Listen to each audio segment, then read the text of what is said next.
ఓం శుభంకర్యే నమః.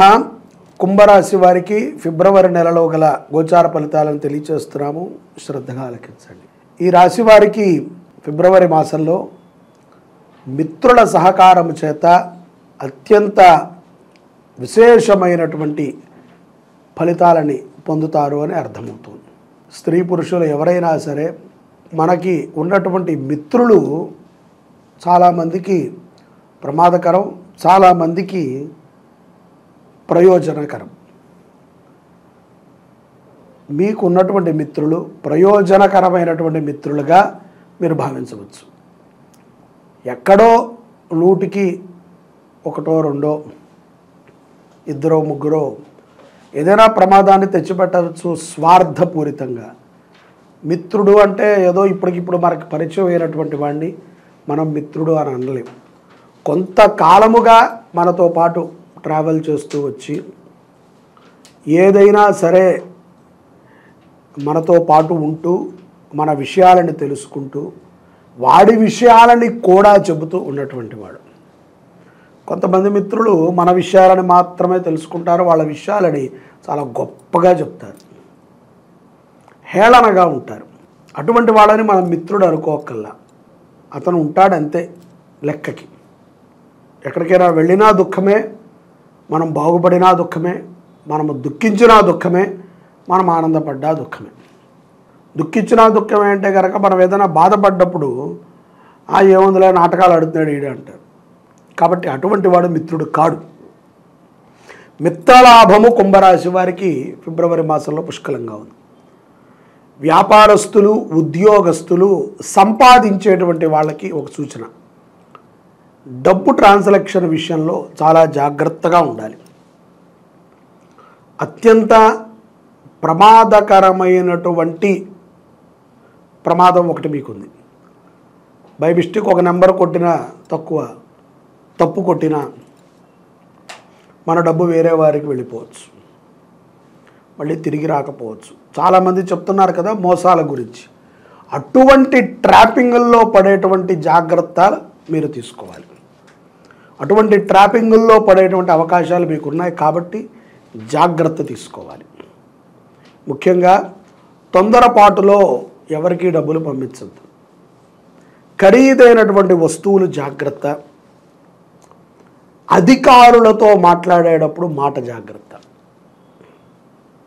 వ్యాపారస్తులు పక్కన ఉన్నటువంటి చిన్న దుకాణం వాడితోనైనా జాగ్రత్తగా ఉండాలి. వాడే ఉంది సార్, వాడి నెలకి 1,00,000 రూపాయల సంపాదన, మనది 10 లక్షలు, లేకపోతే 1000, 10 కోట్లు, పెద్ద పెద్ద డాంబికమైన మాటలు ఉంటాయి కదా. ఆ మాటలని వాడితో మాట్లాడకూడదు. ఒక్కొక్కసారి మనము గట్టిగా కొట్టినప్పుడు పాము చచ్చింది అనుకుంటాం, కానీ అది ఎక్కడి నుంచో లేస్తుంది. ఆ యొక్క విషపు కాటు తరతరాలకి ఉంటుంది. కాబట్టి ఎవ్వరిని కూడా, అంటే మనం చాలామంది మీద అరుస్తూ ఉంటాం. దేనికని? వాడేముంది చిన్న సబ్జెక్టే కదా, వాడేముంది తొక్కేస్తే పడుంటాడే కదా అని. తప్పు. ఎవరూ చిన్న వ్యక్తులు కాదు, ఎవరూ చిన్న సబ్జెక్టు కాదు, ఎవరూ చిన్నగా కాదు. ప్రతి ఒక్కరూ పెద్దవారే, ప్రతి ఒక్కరూ ప్రధానమైనటువంటి వారే. కాబట్టి ఎవరిని కూడా తక్కువ అంచనా వేయకండి. వ్యాపారస్తులు రాత్రిపూట మీ యొక్క వ్యాపార సముదాయాలను కూడా గమనించుకుంటూ ఉండండి. ఆహార పదార్థాల విషయంలో స్త్రీలు చాలా జాగ్రత్తగా ఉండాలి. ఏమాత్రము కొంత మీరు అజాగ్రత్తగా ఉన్నా మీ నుంచి కుటుంబానికి మొత్తము కూడా అనారోగ్యం చేకూరుతుంది. జాగ్రత్త. కుంభరాశిలో ఉండేటువంటి వారు భూ కొనుగోలు విషయంలో అక్క చెల్లెళ్లతో కొంత స్పర్ధ ఉన్నట్లయితే ఆ స్పర్ధని మీరు మాట్లాడో వ్యవహరించో సర్దుమణుచుకోండి. ఈ యొక్క స్పర్ధ రానున్న తరాలకి కూడా ప్రమాదాన్ని తెచ్చిపెడుతుంది. కాబట్టి ఆడ శాపం, స్త్రీ శాపం వల్ల పురాణాలు ఇతిహాసాలు చెబుతున్నాయి, పక్కన పెట్టేయండి. జనరల్గా మనకి తెలుస్తుంది కదా ఒక జ్ఞానం. స్త్రీ అనే కాదు, ఎవరి శాపం వల్లైనా ఇబ్బంది. స్త్రీ ఘోష మరీ విపరీతంగా తగులుతుంది. తనకి ఇవ్వాల్సింది ఇచ్చేయండి, తనకి చెప్పాల్సిన మాట చెప్పేయండి, అంతే తప్ప తనకి ఇవ్వాల్సిన దానిని ఏదో గింజుకుందాం, మొగుడు బాగున్నాడు, భర్త వాళ్ళు బాగున్నా బాగోకపోయినా మనం ఇవ్వాల్సింది ఇవ్వటమే. మనం బాగోలేం కాబట్టి మన పొట్టలో తక్కువ అన్నం పడుతుంది, వాళ్ళు బాగున్నారు కాబట్టి వాళ్ళకి ఎక్కువ అన్నం పడుతుంది అని లేదు. ఎవరి పొట్టకి తగ్గట్టు వాళ్ళకి పడుతుంది. అంతే తప్ప బాగుంటే ఎక్కువ తక్కువ ఏం ఉండదు. ఇవ్వటంలో ఉన్నటువంటి ఒక ఔదాన్యత, గొప్పతనాన్ని మీరు చాటుకోండి. అది మీ పిల్లలకి మంచి భవిష్యత్తునిస్తుంది. కాబట్టి అటువంటి స్పర్ధలు ఏమన్నా ఉంటే మాట్లాడుకోండి, అవి మాట్లాడుకుంటాం ద్వారా తీరుతాయి. చాలా కాలంగా కుంభరాశిలో ఖాళీగా ఉన్నటువంటి వారికి ఏదో చరిచి చెప్పినట్టుగా ఉద్యోగాలు వస్తాయి, అవకాశాలు మెరుగుపడతాయి. ఏ ఉద్యోగం వచ్చినా చెయ్యండి, ఇదే చేస్తాను అదే చేస్తాను అని అనకుండా కష్టపడడానికి ముందు సిద్ధపడండి, తర్వాత సుఖపడుదురు. కానీ పౌర్ణమి తర్వాత అత్యంత శుభప్రదమైనటువంటి లాభాలు ఈ యొక్క కుంభరాశి వారికి ఉంటాయి. కార్యసిద్ధులు కలుగుతాయి, ప్రతి విషయంలో కూడా ఆనందంగా ఉంటారు, ధనలాభం చాలా చక్కగా వృద్ధి చెందుతుంది. రాజకీయ ప్రముఖులని కలుస్తారు. కుంభరాశిలో ఉన్నటువంటి వారికి పదవి ఉన్నత స్థితికి కూడా చేరుకుంటారు. రాజకీయ నాయకుల్ని కలిసినప్పుడు కానీ, లేకపోతే ఎవరైనా పెద్ద పెద్ద వారిని కలిసినప్పుడు కానీ వినయ విద్రుతలతో ఉండి వారి యొక్క మన్నలని మీరు సాధించగలుగుతారు.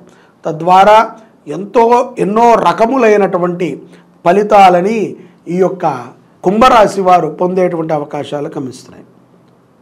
సమాజ సేవ పట్ల కూడా ఈ పౌర్ణమి తరువాత కుంభరాశి జాతకులకి విపరీతమైనటువంటి ధోరణి పెరుగుతుంది. కోపగ్రస్తులు అవుతూ ఉంటారు. ఒక్కొక్క సమయంలో ఎందుకు మీకు కోపం వస్తుందో మీకు కూడా తెలియదు. నవ్వుతూ ఇంట్లోంచి బయటికి రండి. చాలామంది కాఫీ తాగుతూనో టిఫిన్ తింటూనో అలా తింటూ గేటు దాకా వచ్చి ఆ గ్లాస్ అక్కడ పెట్టి వెళ్తూ ఉంటారు. చేయకండి. కూర్చుని ప్రశాంతంగా ఇంట్లోంచి బయటికి రండి. చాలామంది తొందరపాట్లో టకటకటకటగా తాగేసి నుంచునే టకటక అప్పటిదాకా కంగారు ఉండదు, లేచిన ముందు దాకా లేవటమే ఆలస్యం, ఏం కాక దీపం ఆలస్యం, పూజ ఆలస్యం, టవల ఆలస్యం, అన్నీ ఆలస్యం. ఇవన్నీ నుంచునే టకటకటకటకటక ప్రశాంతం. ఒక 2 నిమిషాలు లేట్ అయినా సరే ప్రశాంతంగా మీరు బయలుదేరండి. పౌర్ణమి తర్వాత గొప్ప విజయాలను పొందుతారు. బయలుదేరే ముందు ఓం నమో నారాయణాయ నమః అనేటువంటి నామాన్ని ప్రాంగ్ముఖం అంటే తూర్పు ముఖముగా జపం చేసుకుంటూ వెళ్ళండి, మంచిది. ఆవు నేతితో దీపారాధన చేయటము, అష్టమూలికా తైలముతో దీపారాధన చేయటము కుంభరాశి వారికి సత్ఫలితాలను ఇస్తుంది. అదేవిధంగా రాజశ్యామల నవరాత్రుల్లో కుంభరాశిలో ఉన్నటువంటి విద్యార్థులు మీ గోత్రనామాలతో పూజలో పాల్గొనండి. తప్పనిసరిగా 10వ క్లాసు మీరు టాప్ లెవెల్లో పాస్ అవుతారు. మీరు చదివింది మీకు గుర్తుంటుంది. అమ్మవారు ఏమీ వచ్చి రాయరు అక్కడ, మీరు చదివింది మీకు గుర్తొస్తుంది. అమ్మవారికి చేసేటువంటి పూజా ప్రభావం చేత మగతతనం పోతుంది, మీ బుద్ధి షార్ప్ అవుతుంది తప్ప ఏముందిలే మనం టికెట్ కట్టేసాం 2000 కూర్చుందాం అనుకుంటే రాదు. నువ్వు చదివింది గుర్తుంటుంది, నీకు మనోధైర్యం పెరుగుతుంది.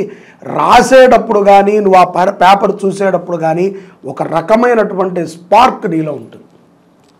ఈ శక్తిని అమ్మవారి నీకు ఇస్తుంది. కుంభరాశి జాతకులు సూర్యారాధన చేయటము, ఈ యొక్క సూర్య నమస్కారాలన్నీ చేయటము, సూర్యుడికి ప్రీతిగా బ్రాహ్మణ్ణికి చక్కగా రాగి చెంబుని కానీ రాగి పాత్రను కానీ బియ్యం బెల్లం ఇత్యాది వాటిని ద్రవ్యాల నెయ్యి దానం ఇవ్వటం ద్వారా ఆరోగ్యాన్ని పొందుతారు. విదేశాలలో ఉన్నటువంటి పిల్లలు కూడా చక్కటి చదువుని చదివి అపమృత్యుంజయ అనుగ్రహాన్ని పొందుతారు. లేకపోతే గనక అకాల మరణాలు ఎన్ని చూస్తున్నాం మనం, ఎలాంటి మరణాలు చూస్తున్నాం. అటువంటి దోషాలు మన పిల్లలకి ఉండకూడదు అంటే గుప్త రాజశ్యామల నవరాత్రుల్లో మన పిల్లల పేరు మీద మనం ఆ యొక్క చిన్న కార్యక్రమాన్ని చేయించుకుందాం. పిల్లలకి మంచి భవిష్యత్తు ఉంటుంది, విశేషమైనటువంటి అనుగ్రహాన్ని అమ్మవారిస్తారు. జై శుభంకరి, సర్వే జనాః సుఖినో భవంతు.